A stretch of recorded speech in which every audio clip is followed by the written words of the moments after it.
Okay, hold on. Can you see my slides? Yes. Okay, I'm just trying to give permission. Oops, okay. As I said in bad Amharic, my name is Jamie Snyder, and I'm a researcher at the University of Washington. And more importantly, as you can see on this slide, I am the mom of Isaac Frail Shalome Boynton, who was born in Waliso. I brought him home in 2014 when he was a tiny baby. He's a 9-year-old right now. And through our interactions with the Ethiopian community here in Seattle, he has really discovered a strong connection to his heritage and his culture. And as I've been doing my work, I've been trying to find opportunities to,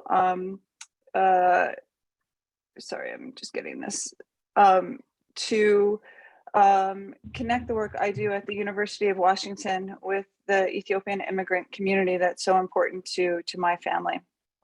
I am a researcher at University of Washington. I study technology design broadly, and particularly I'm interested in the times where when we design technology, it actually doesn't is not as appropriate for all people in all times. So I don't do. Should I stop? Yeah, I think that'd be a good time to stop. So, ከዩኒቨርሲቲ ኦፍ ዋሽንግተን ነው የመጣችው። ጄም ናት እና የ9 ዓመት ኢትዮጵያዊ ልጅ አዶፕት አድርጋለች እና አሁን ወደ ስራው ልትገባ ነው። እንዴት አድርገን በቴክኖሎጂ በኩል ስለ ጤና ከኢትዮጵያን ኢሚግራንቶች ጋር በጤና ላይ የተመሰረተውን ዳታ እንዴት መሰብሰብ እንደሚቻል እዛ ላይ ነው እየሰራች ያለችው እና ከዛ በኋላ ታስረዳናለች ምን አይነት እርዳታ ከኛ እንደምትፈልግ። Okay. So I am here today to invite you to join a research study that I am running related to the ways that members of the Ethiopian community here in Seattle have found and used health information throughout the pandemic. I'll give you some brief information about the study here. Sophia and Tega and others can maybe provide more information. They've participated in the study, and I'll be leaving you with some contact information. Our study will involve a few phases over the course of the summer, but right now we're looking for people who are willing to join us sometime in the next few weeks for a 1-hour conversation so that we can learn more about your experiences trying to make decisions during the pandemic, specifically around things like mask wearing and social distancing. Okay.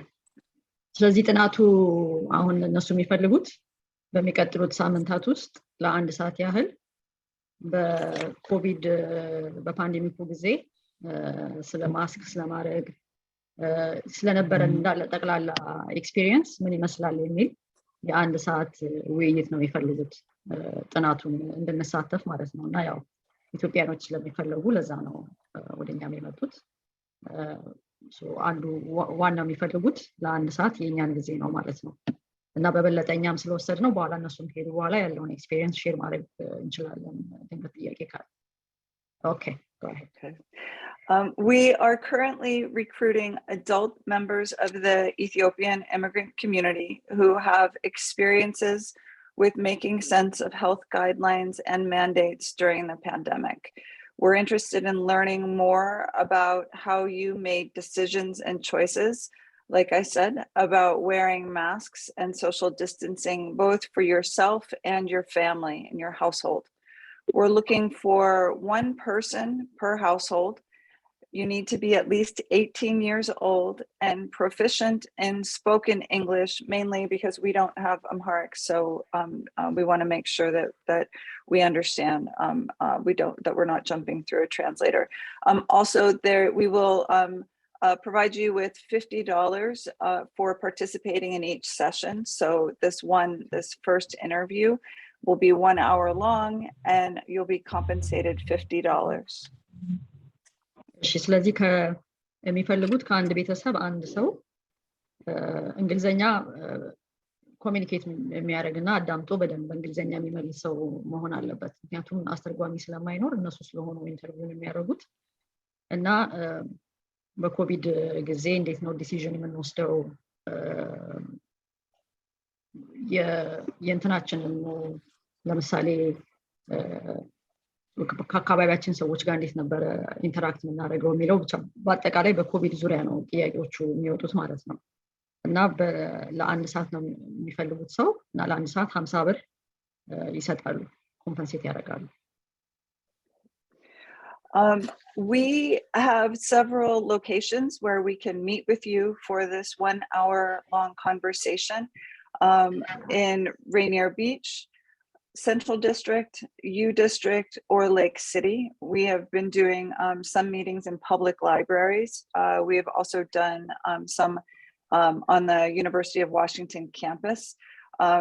Basically, we want to be flexible and find a convenient place and time for you. And we can provide $6 for transportation expenses per session. እንትኑ ኢንተርቪው የሚሰጥበት ቦታ ሬነር ቢች ሊሆን ይችላል፣ ሴንትራል ዲስትሪክት፣ ዩ ዲስትሪክት፣ ሌክ ሲቲ። በተቻለ መጠን ለኛ ኮሚኒቲ ቅርብ የሆነበት ቦታ እነሱም መምጣት ይችላሉ ማለት ነው፣ ማመቻቸት ይችላሉ። እና ለትራንስፖርቴሽን ደግሞ 6 ብር ይሰጣሉ። በዚህ ጠቅላላ ለአንድ ሰዓት 56 ብር ይሰጣል ማለት ነው። So we can provide more information or answer questions if you have them, and I can ask Sega and Sophia and Salem to help us answer your questions. If you are interested in participating in this study or would like to see if you are a good fit, this is a picture of my research assistant. He's here on the call, Andy Peterson. You can email this address, vsrs@uw.edu, or call him or text at 206-437-8444. ኢንፎርሜሽኑን እንግዲህ ኢንትረስትድ ከሆናችሁ አንዲ ይባላል የሪሰርቸሩ ስም። በዚህ ኢሜል አድሬስ vsrs@uw.edu ወይንም በዚህ ስልክ 206-437-8444 ሪች አውት ብታደርጉት እሱ ሪች አውት ያደርጋችሁና በሚመቻችሁ ቦታ ስኬጁል ያደርጋል ማለት ነው ኢንተርቪው። And Amasaganalo, and if there are any questions right now, I'm happy to respond. እሺ ጥያቄ አለ? ፕሬዘንቴሽኑ አልቋል። ጥያቄ ካለ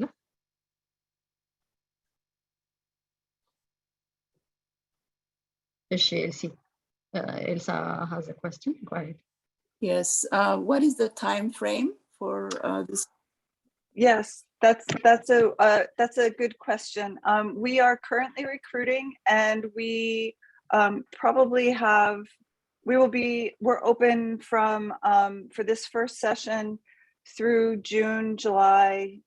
We'll go as long as we need to. For future sessions, research sessions, we'll let you know, but we're really focusing on this first one, and really anytime from now until the end of the summer will work for us. Okay, thank you. Thank you. ጊዜው እስከ መቼ ነው የሚል ነበር የተጠየቀው። እስከ ጁን ጁላይ። አሁን ጁን ገብተናል። እስከ ጁላይ ባለው የጊዜ ገደብ ነው ይሄንን ኢንተርቪው ማድረግ የሚፈልጉት። ሌላ ጥያቄ አለ?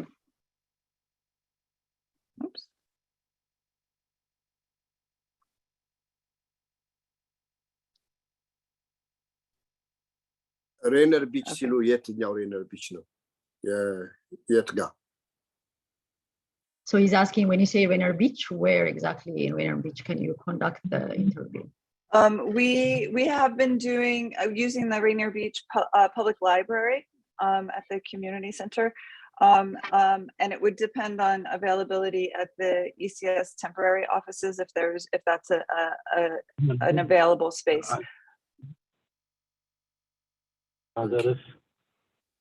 Thank you.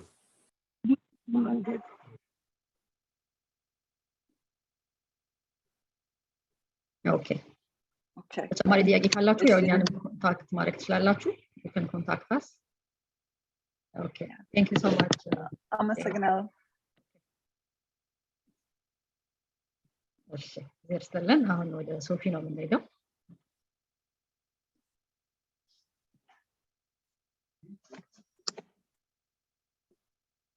እሺ እንዴት አደራችሁ? በድጋሚ ይሰማል? ኢንተርኔት ኮኔክሽን በጣም ደክሟል ዛሬ። ስለዚህ የማይሰማ ከሆነ አቋርጡኝ።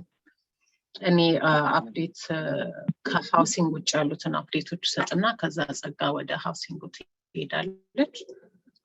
ከሱ ውጭ ያሉት የመጀመሪያው በዚህ በኮቪድ ዙሪያ የምንሰራው ነው። ያው እንደምታውቁት አሁን ትንሽ ቀለል ስላለ የምንሰጠው ሞር ኢንፎርሜሽን ማስተላለፍ ነው።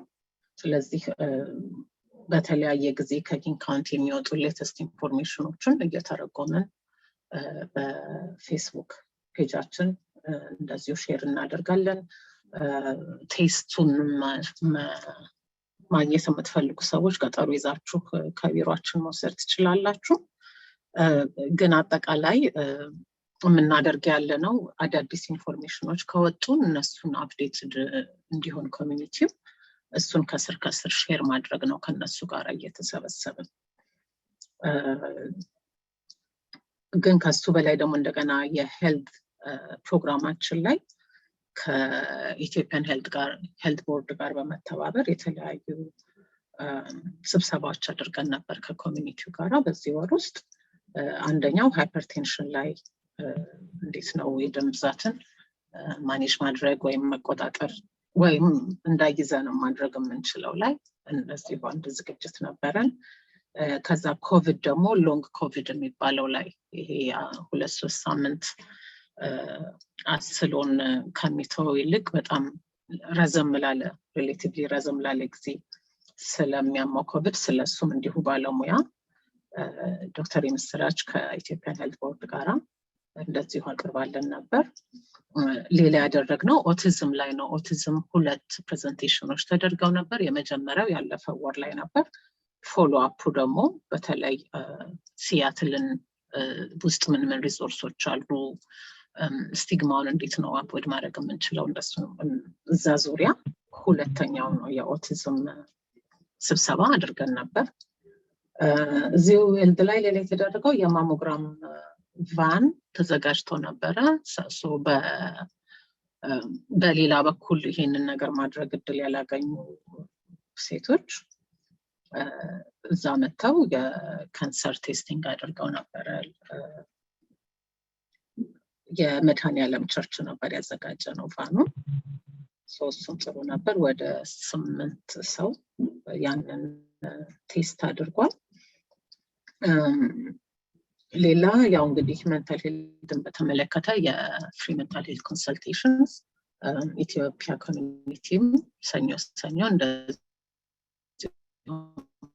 በተለያዩ የሃይማኖት ቦታዎች ነበረው። ይሄንን ይመስላል።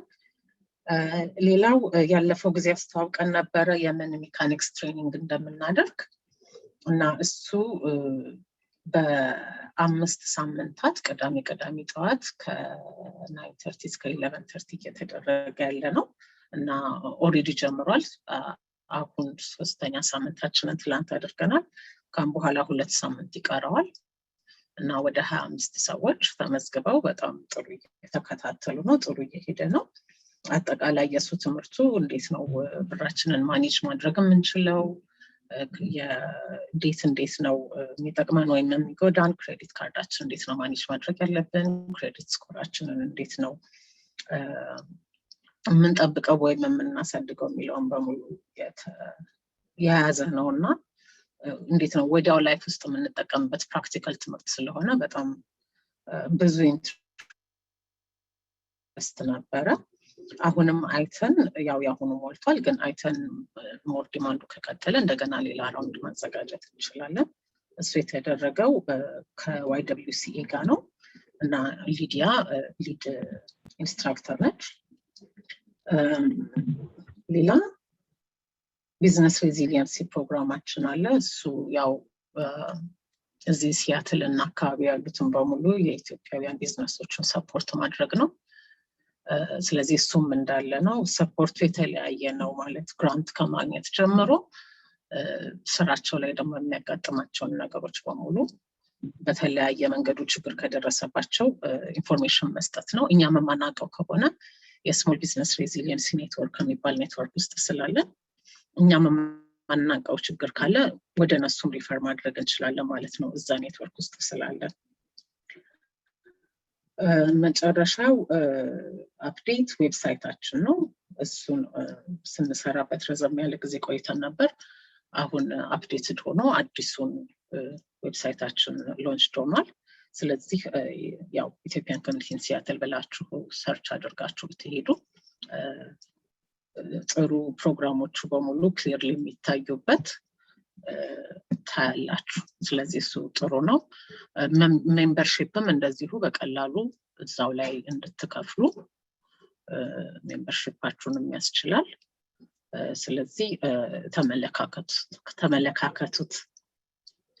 በእኔ በኩል ያለው አፕዴት ይሄ ነው። ጸጋ ትቀጥልና ከዛ ጥያቄ እንወስዳለን። ቴንክ ዩ ሶፊ። ዶክተር የምስራች ምናልባት ትንሽ ኮቪዱ ላይ ማለት የምትችል ነገር ካለ?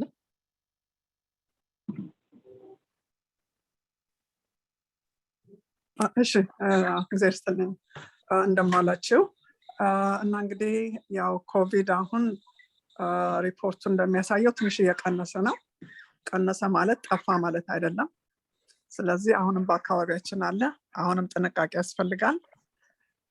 እንደምታውቁት ያው ማንዴት ይሄ የማስኩ ማንዴት ቀርቷል እንደ ይባላል። ግን ሪሊ እኛ ራሳችንን ለመጠበቅ የሚያስፈልጉ ቦታዎች የሚመስሉኝ ለምሳሌ ኢንዶር ውስጥ ስትሆኑ ማለት ነው። ብዙ ሰው ያለበት ካላችሁም ስቲል መጠንቀቁ ይጠቅማል። ኮቪድ አልጠፋም፣ ነምበሩ ነው ቀነሰ የተባለ። ደግሞ ይቀንሳል ተመልሶ ከፍ ይላል። አሁን ላስት ዊክ 1000 ኬዝስ ነበሩ በዚህ በኪንግ ካውንቲ አካባቢ እና አሁን በአሁኑ ሳምንት ግን ቀነስ ብሏል ቁጥሩ።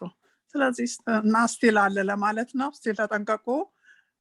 ቡስተር ያልወሰዳችሁ ሁለተኛውን ቡስተር ያልወሰዳችሁ ባካችሁን ውሰዱ፣ ይጠቅማል፣ ብዙ ጉዳት የለውም። ይሄን ለማለት ነው። እግዚአብሔር ይስጥልኝ። እሺ እግዚአብሔር ይስጥልኝ። እሺ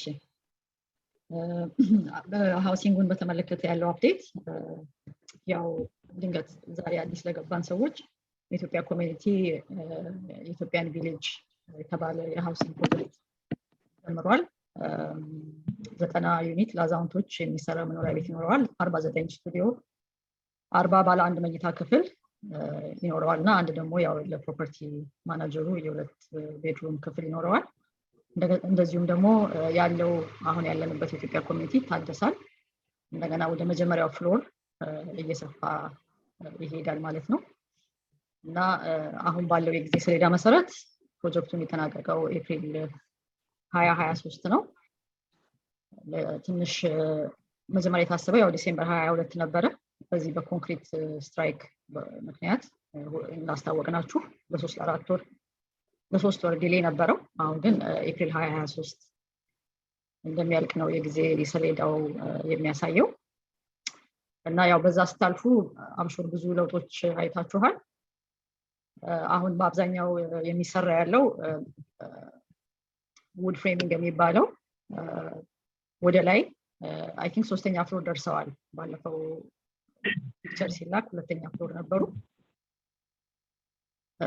እዛ ላይ ቀጥለዋል። እስቲ ሼር ማድረግ ከቻልኩኝ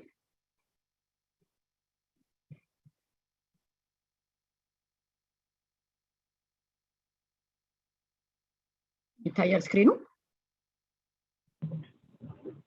አዎ ይታያል። ኦኬ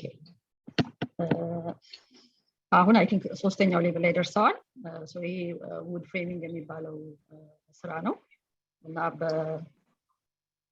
አይ ቢሊቭ በ3 ሳምንት አንድ ፍሎር እያደረጉ ነው የሚሄዱት እና ይሄ ወደ ጁን መጨረሻ ጁላይ አካባቢ 5ቱም ፍሎር ያልቃል ማለት ነው። ኦልሬዲ የእንጨቱ ስራ ማለት ነው። ይሄ ታችኛው የፈርስት ፍሎሩ ነው ከኮፊ ሾፑ ጀርባ ያለው ቦታ ነው ይሄን ያነሱት አንዳንድ ከላይ የሚሰሩ የዚህ ፕላኒንግ ስራዎችን ለማሳየት ስብሰባ ላይ ፒክቸር አንስተው ያመጡት ነው እሺ ስለዚህ ያው ስራው እየቀጠለ ነው አሁን ባለው የጊዜ ሰሌዳ መሰረት ስኬጁሉን ያየው ነው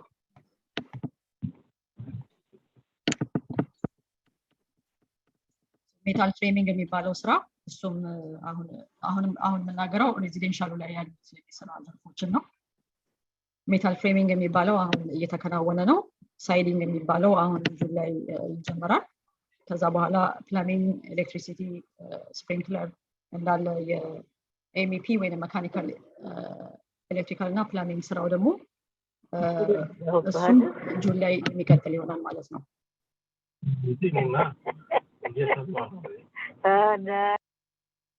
የማትናገሩ ሰዎች ኒት አድርጉ በኤግዚስቲንግ ቢልዲንጉ ደግሞ አሁን ያለው የኢሲኤስ ቢልዲንጉ ላይ ደግሞ የስትራክቸራል አፕግሬድ የሚባለው እንዳለ አዳዲስ ቢሞች አዳዲስ ጆይስት የሚባሉ የተለያዩ ከስትራክቸር ጋር የተያያዙ አፕግሬዶች እነሱ አሁን የሚፈጸሙበት ነው ጁን ላይ እንዳለ ስትራክቸራል አፕግሬድ በሙሉ ያልቃል አዲስ ጣራ ገብቷል ኦልሞስት 95% አርቋል ማለት እንችላለን ስለዚህ አሁን ባለው የስራ ፕሮግሬስ ኤግዚስቲንግ ቢልዲንጉ ወደ 50% ስራው ተጠናቋል እንደዚሁም የአዲሱ ቢልዲንግ ወደ 45% ስራው ተጠናቋል ማለት ነው እና ቀደም እንዳልነው ኤፕሪል 21 23 ነው ፕሮጀክቱ ያልቃል ተብሎ የሚገመተው ስለዚህ የሱ ስራ አለ እንደገና እንደምታውቁት የመጀመሪያ ፍሎር ላይ ደግሞ ኮፊ ሾፕ ይኖራል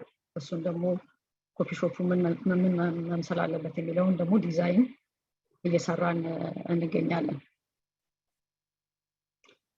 ሌላው ያው ባለፈው ወርም ጠቅሰናል ስለዚህ ስለንትኑ በተመለከተ ነው ስለ እንዴት ነው የሚከራየው ቤቱ መቼ ነው ምዝገባ የሚጀመረው የሚለው አንዳንድ ጥያቄ ስቲል በኮሚኒቲ ውስጥ ስላለ እሱንም ደግመን ለማስተዋወቅ ወደ ኦገስት ሴፕቴምበር ነሐሴ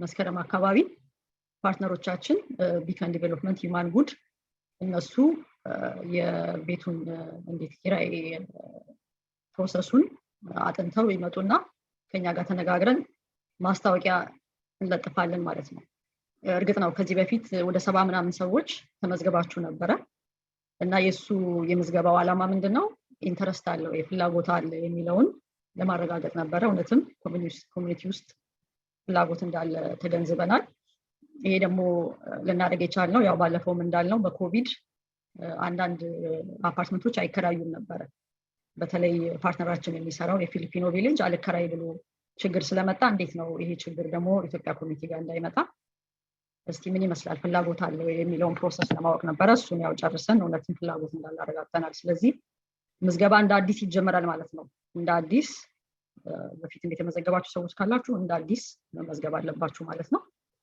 እሱን በደንብ አድርገንኛ ከምዝገባው በፊት ያለውን ቅድመ ሁኔታ እናሳውቃችኋለን ማለት ነው ስለዚህ እነኛ አፓርትመንቶች 40 ባለ አንድ መኝታ ክፍል 49 ስቱዲዮች ናቸው የሚኖሩት እድሜ ከ55 በላይ ለሆነ ሰው ነው የሚሆነው እና በእንትን ነው የሚሄደው የገቢ ገደብ ይኖረዋል ምናልባት አንዳንድ ሰው ቶታሊ የሚከፈልለት ይኖር ይሆናል አሁን አንድ ቤተሰብ ማቀው በወር 100 ብር እንደዚህ ነገር ቢከፍሉ ነው ምክንያቱም ሌላው በሙሉ በመንግስት ሰብሲዳይዝድ ስለሚሆን ማለት ነው ይሄ እንደሱ አይደለም ይሄ የገቢ ገደብ ይኖረዋል ባለፈውም ሼር አድርገናችሁ ነበረ ይሄንን በደንብ አድርገው ያው ፓርትነሮቻችን ያስረዱናል ግን እንደው ጀስት ካሁኑ ትንሽ አይዲያ እንዲኖረን ለስቱዲዮ ለአንድ ሰው ቢያንስ ከ600 እስከ 700 ብር የሚያስከፍል ገንዘብ ሊኖር ይገባል የገቢ መጠን ማለት ነው። ከ600 እስከ 700 ብር አንድ ሰው ስቱዲዮ ሲኖር አንድ ሲኒየር ስቱዲዮ ሲኖር ከ600 እስከ 700 ብር አፎርድ ያደርጋሉ የሚለው ይታያል። እና የተለያዩ የገቢ ሬንጆች አሉ። ለአንድ ቤድሩም ደግሞ እንደዚሁ ትንሽ ከፍ ይላል ማለት ነው። ከ700 እስከ 800 እስከ 1000 ሊሆን ይችላል እንደ ሰውየው ገቢ ማለት ነው። ስለዚህ ይሄንን እነሱ በደንብ አድርገው በ2022 የገቢ መጠን ላይ ተመስርተው ለምሳሌ አንድ ሰው በአመት 50,000 ብር ሜክ የሚያደርግ ከሆነ ይሄንን እዚህ ውስጥ መግባት ይችላል። 55,000 ብር ሜክ የሚያደርግ ከሆነ እዚህ ውስጥ መግባት ይችላል። የቤተሰቡ የመጠን ቁጥር ስንት ነው? አንድ ሰው ብቻ ነው ቤተሰብ ውስጥ ያለው? 2 ነው? 3 ነው? የሚለውን እነሱ ናቸው ይሄን የሚሰሩት። ስለዚህ አሁን ለዛሬ የምንይዘው ከዚህ ስብሰባ የገቢ ገደብ ይኖረዋል። 55 ዓመት በላይ መሆን ያስፈልጋል። ሴክሽን 8 ቫውቸር ኦሬዲ ካላችሁ ኦሬዲ በፕሮሰስ ውስጥ ሴክሽን 8 ቫውቸር ይዛችሁ ካላችሁ ሴክሽን 8 ቫውቸር ይቀበላል ፕሮጀክቱ። ግን አንድ ሰው መጥቶ ሴክሽን 8 ቫውቸር የለኝም አፕላይ አድርጉልኝ ቢሉ አፕላይ ያደርጉ። ግን ኦሬዲ ኤግዚስቲንግ ካላችሁ እሱን ይቀበላሉ። ሴክሽን 8 ኦሬዲ ፕሮሰሱን አልፋችሁ ጨርሳችሁ ሴክሽን 8 በእጃችሁ ካለ ይቀበላሉ ማለት ነው። ስለዚህ ይሄን ያለው ጀስት እንደው መዝገባው እንደ አዲስ እንደሚጀመር መዝገባው ኦገስት ሴፕቴምበር አካባቢ ከፓርትነሮቻችን ጋር በደንብ አስተዋውቀናችሁ ምን አይነት ገቢ የሚለውን እኔ አሁን የነገርኳችሁ ራፍ ነው፣ ግን በደንብ እውነተኛውን ቁጥር ይዘው እነሱ ይመጣሉ ማለት ነው። ስለዚህ በሃውሲንጉ አካባቢ ያለው አፕዴት ይሄ ነው። ፕሮግራሙ ላይ ወይንም ሃውሲንጉ ላይ ጥያቄ ካለን እንቀበላለን።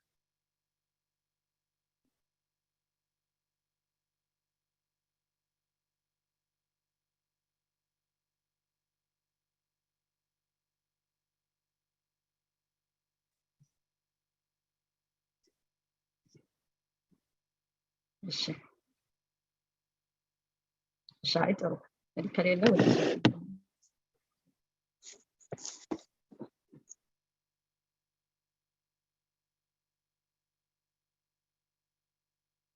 አሳያችሁ ነገር እሺ እዚህ ላይ ለመጨመር ሶፊያ ነኝ። ኦኬ go ahead Sophie.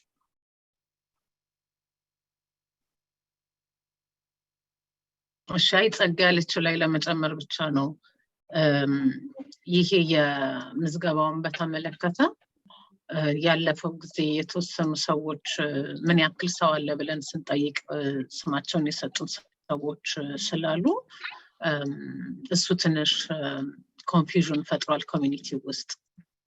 ስለዚህ ያው እኛ ለእናንተ አስረድተናችኋል፣ ግን እናንተም ሰዎች ተመሳሳይ ኮንፊውዥን እንዳላቸው ከሰማችሁ እንደው በጣም እንድታስረዱልን ደስ የሚለን እርስ በርሳቸው ከመነጋገር እኛን ቀጥታ ደውለው ይሄ ነገር ምን ላይ ነው ብለው ቢጠይቁን እኛ ማስረዳት እንችላለን። ምክንያቱም ሁሉ ኢንፎርሜሽን አትሊስት ትክክለኛ ኢንፎርሜሽን ያለው እኛ ጋር ነው። ግን ሚስ አንደርስታንዲንግ እዛ ላይ እኛ ጋር ሳይመጣ እዛው ኮሚኒቲ ውስጥ ተላልፎ ሰዎች አምልጦኛል ይሄ ነገር ኦሬዲ ጨርሰዋል ብለው ሳይመዘገቡ እንዳይቀሩ ስለሰጋሁኝ ነው። እና ምዝገባ አልተጀመረም፣ ገና ነው። ሲጀመር እንናገራለን። ጸጋ ያለቻቸውን የመመዝገቢያ እንትኖች የመመዝገቢያ ሁኔታዎች እነሱንም እናደርጋለን፣ ትክክሉን ማለት ነው። ያኔ ይችላል ማለት ነው የፈለኩት። አቶ ታዬ ልናገር የፈለኩትን ተናገርሽው ሶፊ። so there were some confusions፣ ጥቂት መወዛገቦች ነበሩ። እነሱን መወዛገቦች እንደዚህ በየወሩ የሚገኙ አባላትን እየነገርን ጥያቄዎች ቢኖሩ ዳይሬክትሊ የኢትዮጵያ ኮሚኒቲ ጋር በመደወል ሶፊን ጸጋን በማግኘት የተሻለ ኢንፎርሜሽን ማግኘት ይቻላል። 2-3 አባላት እንዴትኛ ሳንሰማ ሰጥታችሁ ትጨርሱታላችሁ ብለው የደወሉልኝ ሰዎች አሉ። እንደዛ አላደረግንም። ምዝገባ አዲስ ይጀምራል። ባለፈው ጸጋ እንዳለችው የተደረገው የሙከራ እንትን ነው። ምን ያህል ኢንተረስትድ የሆኑ ሰዎች አሉ ብሎ ለማሳያ የሚሆን እንትን ነው እንጂ ምዝገባ በጭራሽ አልተጀመረም። አዲስ ምዝገባ ይጀምራል። ማንንም አናገልም። በገቢው መጠንና መስፈርቱን የሚያሟላ ኢትዮጵያዊ እንዲገባበት ነው የምንፈልገው። ያለምንም አድሎ ተገቢ የሆነው ሰው ቤት እንዲያገኝ እንወዳለን እና እንደው የሆኑ ወሬዎች ስትሰሙ በመንደር ዙሪያ ተወርተው ከሚቀሩ እንዳልኩት ቅድም ለሶፊያ፣ ለጸጋ፣ ለሂሩት፣ ለኢትዮጵያ ኮሚኒቲ በአጠቃላይ ደውላችሁ መልስ ማግኘት የተሻለ ይሆናል ብዬ አስባለሁ። ቤታችን እያደገ ነው። ስለዚህ ተስፋችንም አብሮ በዛው ልክ እያደገ ነው እና ደግሞ ከተስፋችን ጋራ ጥሩና ትክክለኛ የሆኑ ኢንፎርሜሽንስ ይዘን እንድንሄድ ለማድረግ ነው።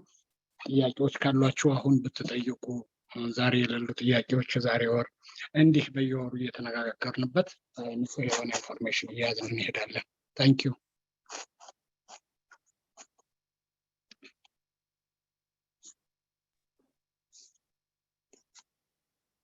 ጥያቄ አለ?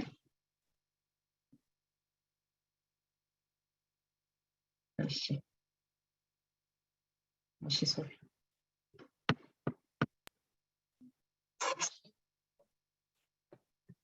እሺ ለዚህ እየጨረስን ነው የምንሄደው። አሁን ከዛ በፊት አንዳንድ አናውንስመንቶች አሉ። አንደኛው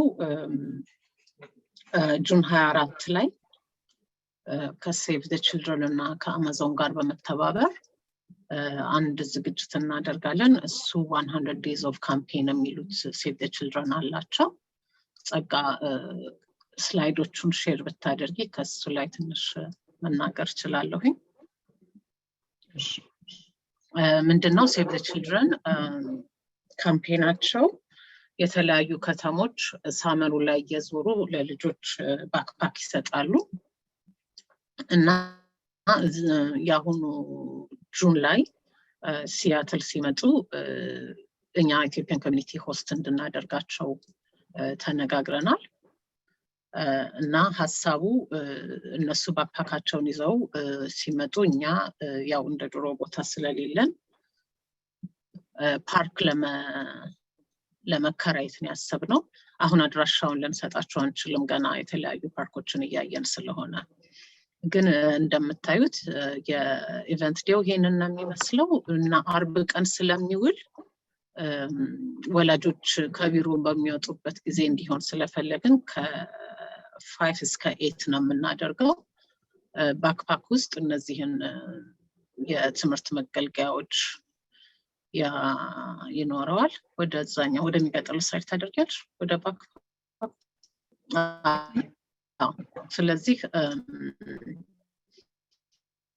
ባክፓኩ አይታየም እንትኑ ኮንቴንቱ ያው እነ እርሳስ እነ ክሬዮን ደብተሮች ይኖራቸዋል። ይታያል። እሺ እሺ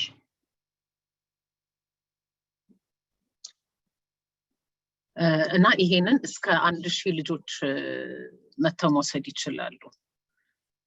ስለዚህ ያሰብነው ለኢትዮጵያ ኮሚኒቲ እንደገና ግን ለሌሎችም ኮሚኒቲዎች በሙሉ በጣም ሼር አድርገን የሁሉም ኮሚኒቲ ልጆች እንዲጠቀሙ ነው መተው እና እኛም የተለያዩ ቴንቶችን እናደርጋለን። አማዞኖች ራሳቸው ቴንት ይኖራቸዋል። ECSም እንደዛው የራሱ ቴንት አድርገን እኛም ፕሮግራሞቻችንን ማስተዋወቅ ሜምበርሺፕ ድራይቭ እንደዚህ እናደርጋለን። ስለዚህ ኢንፎርሜሽኑን ልክ ቦታውን ስናገኝ ስንወስን እናዘጋጃለን። ያው እንደተለመደው ምንም ኢቨንት ስናደርግ ከፒአር ኮሚቴ ጋር ስለሆነ ፒአር ኮሚቴዎች አብረውን ጁን 24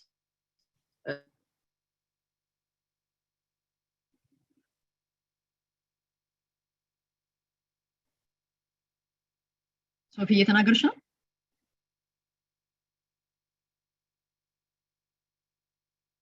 ሰማችኋል ወይስ እኔ ብቻ ነኝ? አይ ጠፍታለች። አይሰማም። አርብ ጁን 24 ነው ኢቨንቱ ከ5 እስከ 8 PM። ለጊዜው ይሄን ቀን ያዙትና ኤግዛክትሊ የትኛው ፓርክ እንደሆነ እናሳውቃለን። አፕላይ አድርገን የተለያዩ ፓርኮች እየጠበቅን ነው ፐርሚት። እንዴት ነው የምታስተዋውቁት? አሁን 2 ሳምንት ብቻ ነው የቀረው አይደል? ማለት ፎርም አለን ይሞላ ለሲቲው ፓርክ አቬይላቢሊቲ ለማየት ማለት ነው። እና ሆፕፉሊ early next week ይነግሩናል።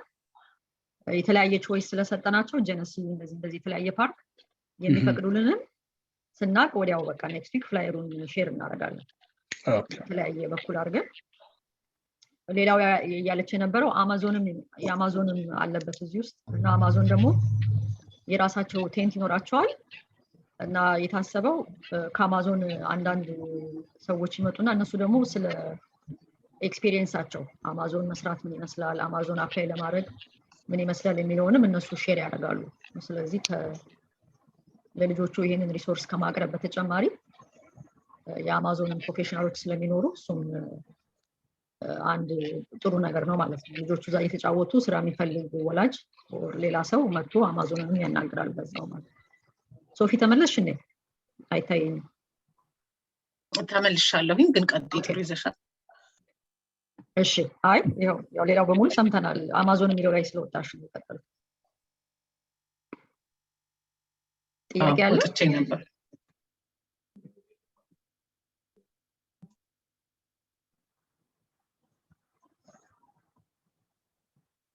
ይሄን ይመስላል። ሌላ ቦታ ያደረጉበት ባስ ይኖራቸዋል እና የተለያዩ ቴንቶች ኢትዮጵያ ኮሚኒቲም የራሱ ቴንት ይኖረዋል። ሜምበርሺፕ ምንም የምንቀበልበት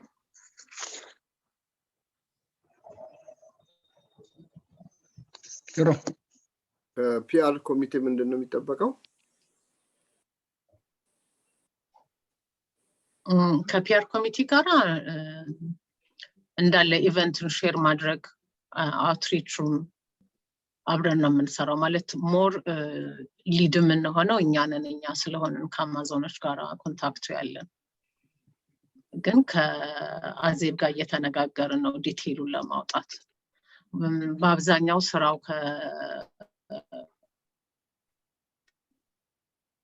ከፒአር ኮሚቴው ጋር የሚመስለኝ ቮለንቲር መፈለግ ሊሆን ይችላል። ግን እነሱም አማዞኖችም የራሳቸውን ቮለንቲር ይዘን እንመጣለን ስላሉ ሞር ወደ ፕላኒንግ ኦፊስ ስንወርድ ወደ ዲቴይሉ ያኔ ማወቅ እንችላለን እንዴት ስራ እንደምንከፋፈል። ጀስት እንትን ለማለት ነገ ያው የኛ የፒአር ኮሚቴ ስብሰባ ስላለን ለአቶ ደርሰንትን ለማለት እዛ ላይ ኢንፎርሜሽኑን እናመጣለን። አሁን ሪሊ ከኛ የሚጠበቀው ሜቢ ቮለንቲርስ እንትን ማለት ከዛም አልፎ ደግሞ ድርጅቶች ካሉ በተለይ ሰዎች ልጆችን የሚረዱ ድርጅቶች ካሉ ለነሶፊ እንዲልኩላቸው መጠየቅ ነው። ምክንያቱም ይሄ ለኢትዮጵያኖች ብቻ ሳይሆን በአጠቃላይ በሲያትልና አካባቢው ላሉ ህፃናት ተማሪዎችና ወጣቶች እንዲደርስ ስለሆነ በተቻለን መጠን በተለይም ያንግ ልጆችን የሚረዱ ድርጅቶች የሚሳተፉበትን እንግዲህ እያንዳንዳችን ደግሞ ካወቅን ለነሶፊያ እየሰጠን ፍላየሩን ወደዛ መላክ፣ በዛ ላይ እንግዲህ ከአባሎቻችን ጋር ደግሞ ያው እነሱ ስለሚልኩ ማስተዋወቁና ነገ ሜይቢ ቮለንቲርስ በፒአር ኮሚቴ ስብሰባችን ላይ ለዛን ቀን ቮለንቲር ሊሆኑ የሚችሉ ሰዎች ልንጠይቅ እንችላለን። ኦር የመጡ ሰዎች ደግሞ ቮለንቲርስ እንዲፈልጉም ልንጠይቅ እንችላለን እና እናነሳዋለን። ነገ አንድ አጀንዳችን ነው የሚሆነው። ጨርሻለሁ።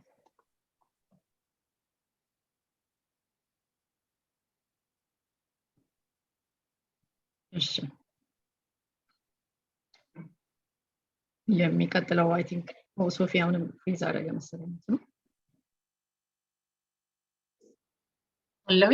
አለሽ። አሁን ደግሞ መጣ። ኦኬ በጣም ስሎ ነው ዛሬ ኢንተርኔት። ቀጥሎ ከወጣሁኝ እንደገና ድሮፕ ካደረገ ጸጋ ቀጥይልኝ። የሚቀጥለው በዚህ ወር ላይ ከኮቪድ ጋራ በተገናኘ ተስታውሱ እንደሆነ ወደ 2020 መጨረሻ አካባቢ አንድ ቪዲዮ ሰርተን ነበረ። የተለያዩ ልጆች ስለ ኮቪድ ላይ ያላቸውን ኤክስፒሪየንስ ቪዲዮ ሰርተው ልከውልን እሱን አብረን ነበረ እና አሁን ደግሞ ያው የተሻለ ቦታ ላይ ስላለን ኮቪድን በተመለከተ ያን የሰሩልን ልጆች መልሰን አግኝተናቸው ያላቸውን ቢፎር ኤንድ አፍተር አይነት ኮምፓሪዝን ያለው ቪዲዮ ዶክመንተሪ ቪዲዮ ለመስራት ፈልገን እሱን ሰርተናል እና ያው ያለፈው ጊዜ የሰሩትን በሙሉ አላገኘናቸውም። አንዳንዶቹም ኢንትረስትድ አልሆኑም፣ ሌሎቹንም ማግኘት አልቻለም። ግን ያገኘናቸው ሁለቱ ቪዲዮ ሰርተው እሱን ፕሮዲውስ አድርገናል እና አሁን እሱን ሼር ጸጋ ታደርግልናለች። ሊንኩ ዩቲዩብ ፔጃችን ላይ ስላለ እናንተም ለሌላ ሰው ሼር ማድረግ ትችላላችሁ። ጥሩ ዶክመንተሪ ነው። ኦኬ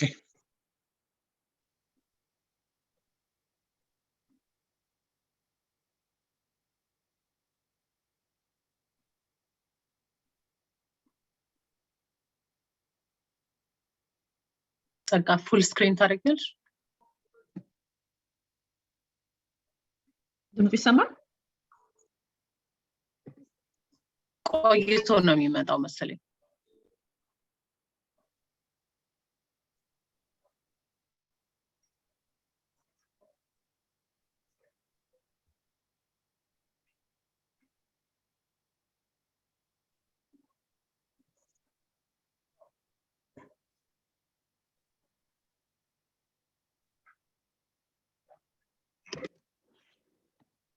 አይሰማም። እስካሁን መምጣት ነበረበት አይደል? አይሰማም? አይሰማም። ኦ ኦኬ ቆይ አይሰማም። ኦ እሺ ቆይ አይ ቲንክ ገብቶኛል። እሺ Coped before and after the pandemic. አሁን ይሰማል? አሁን ይሰማል ግን ከመጀመሪያው መልሽ። Move to a safer at home work. The pandemic has changed the world.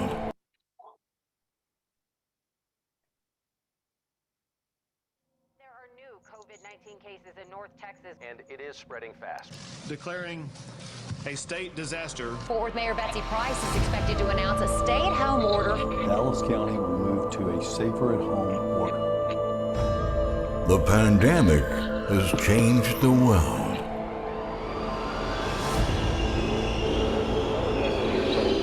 In this documentary short, we will explore how it has affected the lives of two young people, Bumlak and Harry.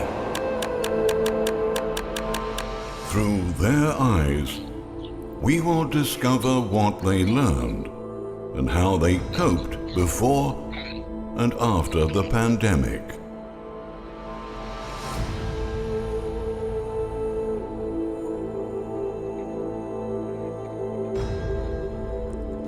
Pandemic has really changed my everyday routine, and I feel like before the pandemic everything was sort of in person, and now since the pandemic everything's changed to being more online, like my events and my programs and even school. So I've gotten really used to that, and it's going to be kind of hard to go back to being in person for everything. My name is Hari Kafala, and I'm a junior and a full-time student at Franklin High School. I'm not allowed to go to school, but first I thought, well, that's cool. But then 4 months went by, and it felt like time had just started to fly. That's when life got boring. Thought maybe I should start exploring.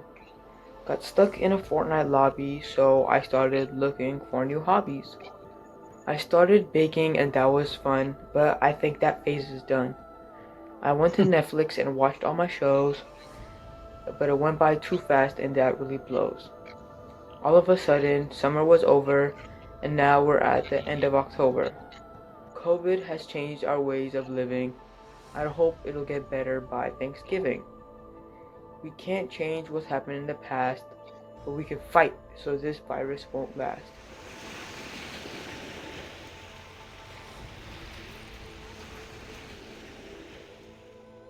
Luckily, my family is very cautious, so we haven't got too many COVID-19 cases in my family yet, but more recently, my sister, who goes to college down in DC, was unfortunately exposed to COVID-19. Luckily, since she's still pretty young and has a good working immune system, it didn't really affect her too much. They just put her in isolation for about 10 days. And after that, she was perfectly fine.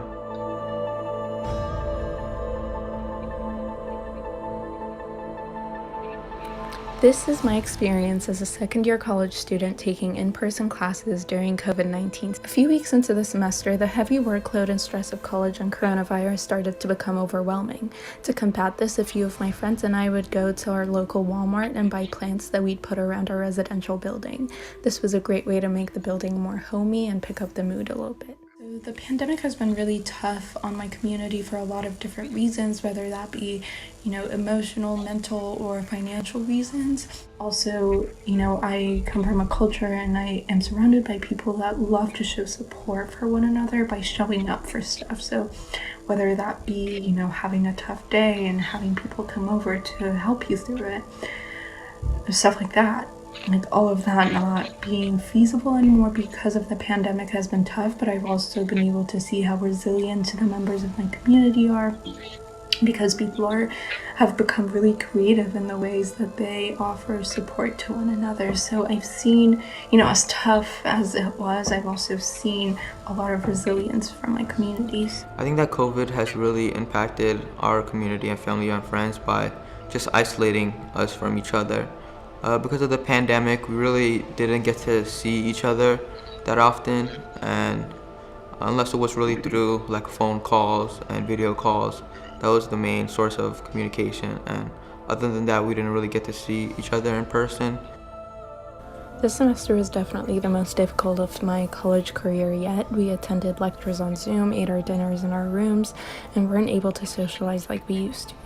Although it felt isolating at times and I missed my mom's cooking, I knew that the precautions the school was taking and the guidelines that were set were designed to protect students, staff, faculty, and everyone outside the university bubble too. I'm more aware of like what I'm touching, like how often I'm cleaning my hands, and how close I am to other people, and making sure I have a mask on.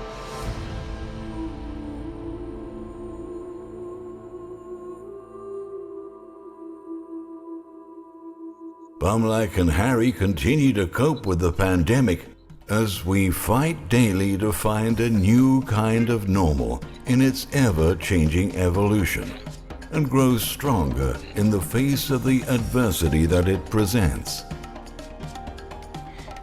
I think that people should have more trust in the CDC and our government, and realize that they're medical professionals doing their job.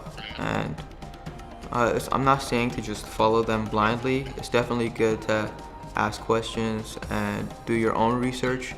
Just do so from responsible sources. I think that people that are able to get vaccinated and have access to it should definitely do it, because I have been vaccinated and I personally have seen the benefits of being vaccinated. So I know there's a lot of politics behind it, and I know some people are skeptical, but I have first-hand experience from it and I have really benefited from it. So my advice is that if anyone has access to it, then they should definitely consider being vaccinated.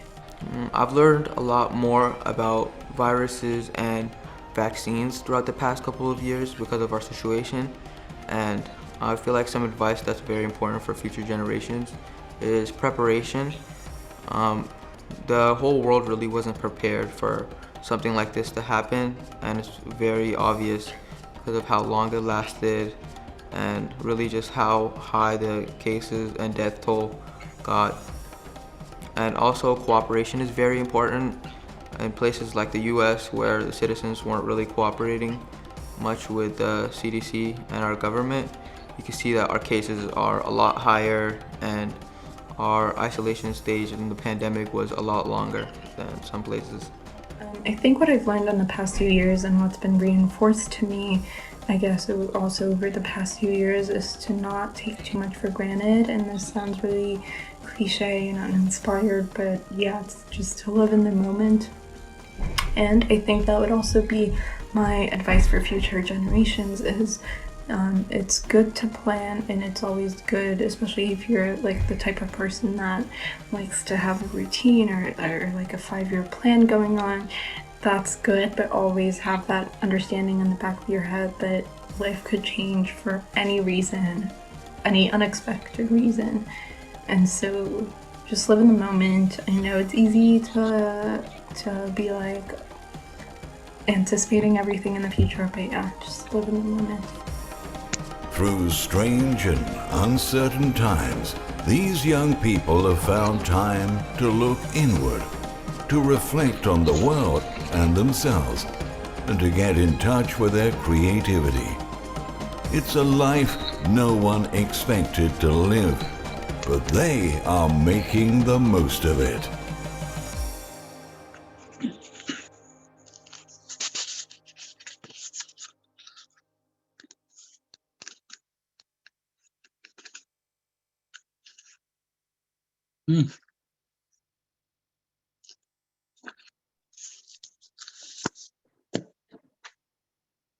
እሺ ጥሩ ነበር ቪዲዮ አስተያየቶች በጣም ቆንጆ ነው። በጣም ቆንጆ ቪዲዮ በጣም ግሩም ቪዲዮ ነው። ሊንኩን አስቀምጠዋለሁ ቻቱ ላይ ሼር ማድረግ እሺ በጣም ቆንጆ ቪዲዮ ነው። ደስ ለመጨመር ያህል ደግሞ ቫክሲኑንም ስትሬስ ስላደረጉት በጣም ደስ ብሎኛል። ቴንክ ዩ።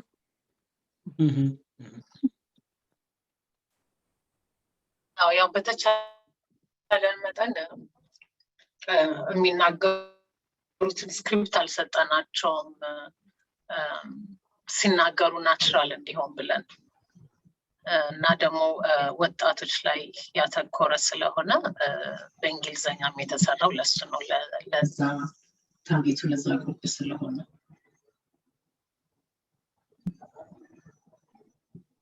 ጥሩ ፕሮዳክት ነው የሰሩት ልጆቹ በጣም ቆንጆ።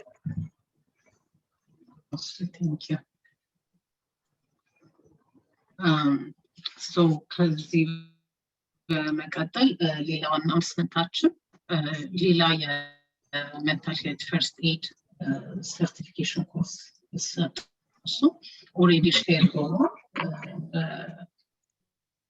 በፌስቡክ ፔጃችን እና የመጨረሻው ቀን ለመመዝገብ ነገ ነው ትሬኒንግ የሚሰጠው ጁን 20 ላይ ነው።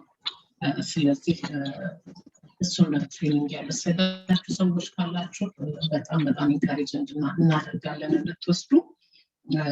ኦንላይን ነው በሙሉ ግን ሌሎችም ደግሞ እናንተም እንዲወስዱ የምታውቋቸው ኢንትረስትድ ሊሆኑ ይችላሉ ብላችሁ የምታስቧቸው ሰዎች ካሉ እንደዚህ ንገሩልን ያላዩት ካሉ።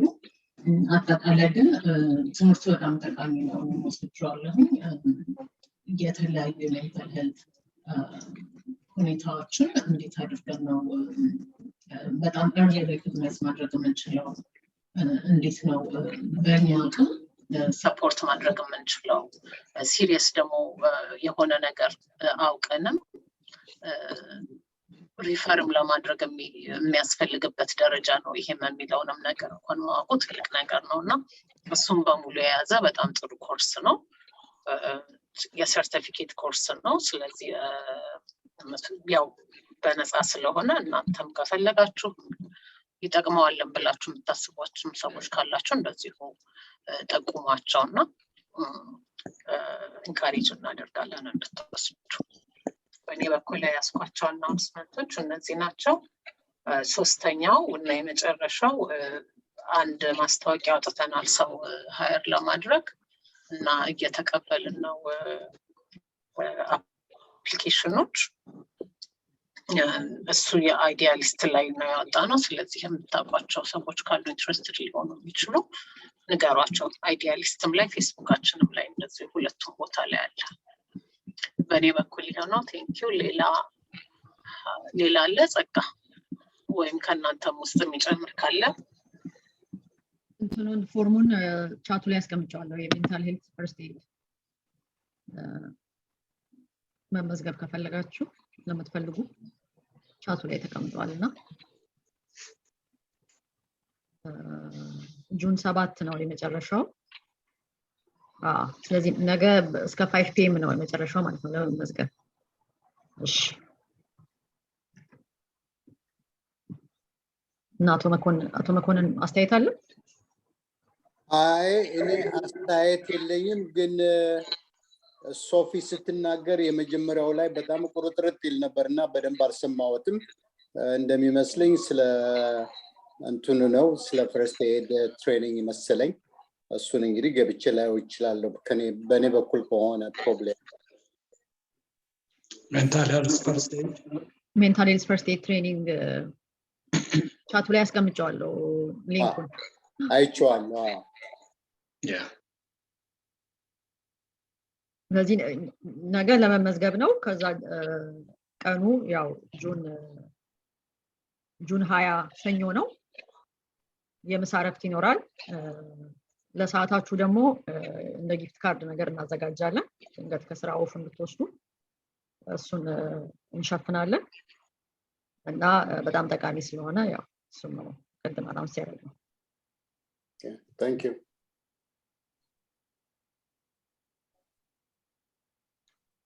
በእኛ በኩል ጨርሰናል በእናንተ በኩል ሌላ ጥያቄ ካለ እኔ ካፕል ኦፍ ማስታወቂያዎች አሉኝ እሺ ዋሂድ አዚ እንግዲህ ያው እንደሚታወቀው የኢትዮጵያ ኮሚኒቲ በየአመቱ ፈንድሬዚንግ ኤላን እናደርጋለን እሱ ዘንድሮ 10ኛ አመቱ ነው ከፍ ባለ ሁኔታ እናከብረው እናስባለን እንግዲህ ኮቪድ ምን እንደሚያደርገን አናውቅም ግን ቀን ወስነናል ኦክቶበር 22 ነው የሚሆነው ጀስት ሰው ቀኑን እንዲያውቀውና ዝግጅት እንዲያደርግ ምናምን ለማለት ያህል ነው ከዛ ሌላ አምና የቤተሰብና የኢትዮጵያ አዲስ አመት አክብረን ነበረ ዘንድሮ ደግሞ በዚህ ወር ውስጥ በደብ ፍላየር እናወጣለን ግን ሴፕቴምበር 10 ልናከብር ስለምናስብ ያንንም በሐሳባችሁ እንድትይዙት ነው በተለይም ደግሞ እዛ ላይ ቮለንቲርስ እንፈልጋለን ይሄንን ዝግጅት እንዲዘጋጅ እና ቮለንቲር እዛ ላይ ለማድረግ የምትፈልጉ ሰዎች ደውላችሁ ለሳሌም ወይ ለሂሩት ስማችሁን ብትሰጡ በጣም አፕሪሺየት እናደርጋለን ጨርሻለሁ ታንክ ዩ የምን ቀን ነው የመጨረሻው የፋሚሊ የቤተሰብና የኢትዮጵያ አዲስ አመት ኦኬ ቀኑ ተወስኗል ሴፕቴምበር 10 ሴፕቴምበር 10 መስከረም ያው ቀኑ 11 ነው የሚሆነው ግን ላለፉት አመታት ያው የሴፕቴምበር 11 ላይ ላለማክበር ወሰነን አሁን ቅዳሜ ቀን ነው ሴፕቴምበር 10 የሚሆነው ስለዚህ በሴፕቴምበር 10 ነው የምናከብረው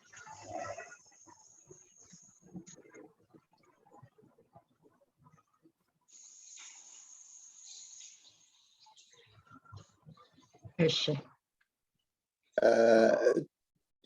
ጸጋዚ ላይ አንድ ጥያቄ ወይንም ኮሜንት ልስት እሺ ከሰፕተምበሩ የኒው ይር ሴሌብሬሽን ላይ ባለፈው አመት ኢትዮ እድር እንደዚሁ ፓርቲሲፔት አድርጎ ነበር እሱ የእድሩ ሰዎች ፓርቲሲፔት ማድረጋቸው ለኢትዮጵያ ኮሚኒቲ ጥቅም የሰጠው ይመስለኛል ያ አይነት አብሮ እንዲሆን ይፈልጋል ዛት ኦኬ ወይንም ጥናት አርጋችሁ ከነገራችሁኝ ያንንም ሐሳብ ለቦርዱ አቀርበዋለሁ ነገር ግን ኢትዮጵያ ኮሚኒቲ comes first ኢትዮ እድር ሊረዳ ይችላል ወይ ነው እንጂ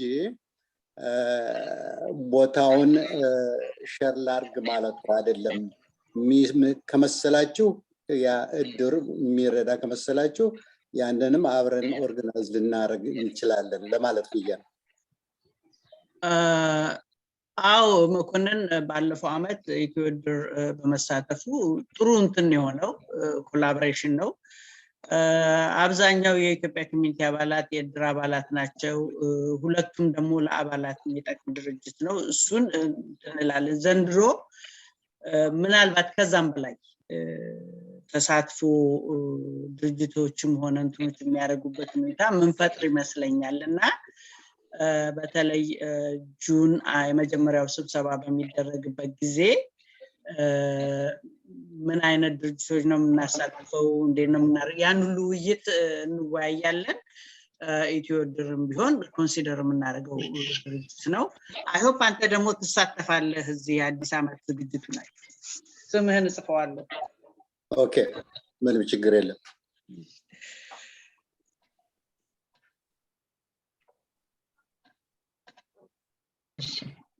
በእኛ በኩል ጨርሰናል እንግዲህ መልካም ዊኬንድ በሚቀጥለው Thank you በጣም እናመሰግናለን ግሩም ስራ እናመሰግናለን በርቱ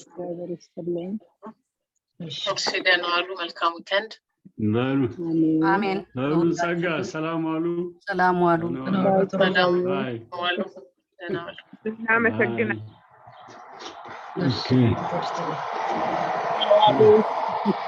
ልጄ እንደት ነሽ ተታሰልኝ እንዴት ነው ሙሉዬ ደህና ነሽ ደህና እግዚአብሔር ይመስገን ደህና ነኝ ትናንትና ግቢሽ ናቸው ደህና ነኝ ያርከበ ሱቅ ተደርድሮበት ጋራሽ ናቸው አዎ ይሄ ታይኒ ሆምስ ምናምን ገብተዋል የሲቲው ነው ያርከበ